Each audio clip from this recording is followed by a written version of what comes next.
পানী যোগান ধৰিব নোৱাৰে জলসিঞ্চন বিভাগৰ কাম নাই উপযুক্ত পানী যোগান ধৰিব দুৰ্নীতি বন্ধ কৰক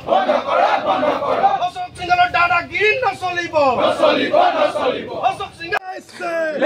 আজি তাৰিখত জলসিঞ্চন নামৰ এইটো গুৰুত্বপূৰ্ণ যিটো বিভাগ আছে এই বিভাগটো ইয়াত থকা বিভাগীয় যিবিলাক কৰ্মচাৰী আছে তেওঁলোকৰ কাৰণে কেৱল সোণৰ মানে কণীৰ পৰা হাঁহৰ পেটলৈ পৰিণত হৈছে কাৰণ ইয়াত থকা বিভাগটো কোনো কাম নাই নহয় ইয়াত থকা বেছিভাগ কৰ্মচাৰীয়ে ঘৰতে বহি লাখ লাখ টকাৰ দৰমহা পায় প্ৰত্যাহ্বান জনাই এওঁলোকে যদি নাই মই দেখুৱাই দিব পাৰিম বহুতো কৰ্মচাৰী বিষয়া আছে ঘৰতে বহি থাকে কেৱল দৰমহা ল'বলৈ আহে কিন্তু ইয়াত তেওঁলোকে পথাৰত যেতিয়া চন পৰি যায় শুকাই যায় সেইটো সময়ত কেনেকুৱা টেকনিকেল ব্যৱস্থা তেওঁলোকে গ্ৰহণ কৰিছে ক'ৰবাত পথাৰ এখন দেখাই দিয়ক যে কেনেবাকৈ যদি পথাৰখন চন পৰি যায় কেনেকৈ তেওঁলোকে পানী যোগান ধৰিব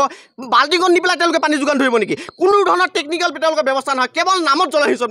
মানে বিভাগটো এই বিভাগত যিগৰাকী মন্ত্ৰী আছে অচ্যুত জিংগাল এজন অকৰ্মণ্য অপৰাধী এজন মন্ত্ৰীক তেওঁলোকে দায়িত্ব অৰ্পণ কৰি থৈছে গতিকে এনেধৰণৰ মন্ত্ৰীৰ নেতৃত্বত জলসিঞ্চন বিভাগত এটা গুৰুত্বপূৰ্ণ বিভাগ কাৰণ অসমখন এখন কৃষি প্ৰধান ৰাজ্য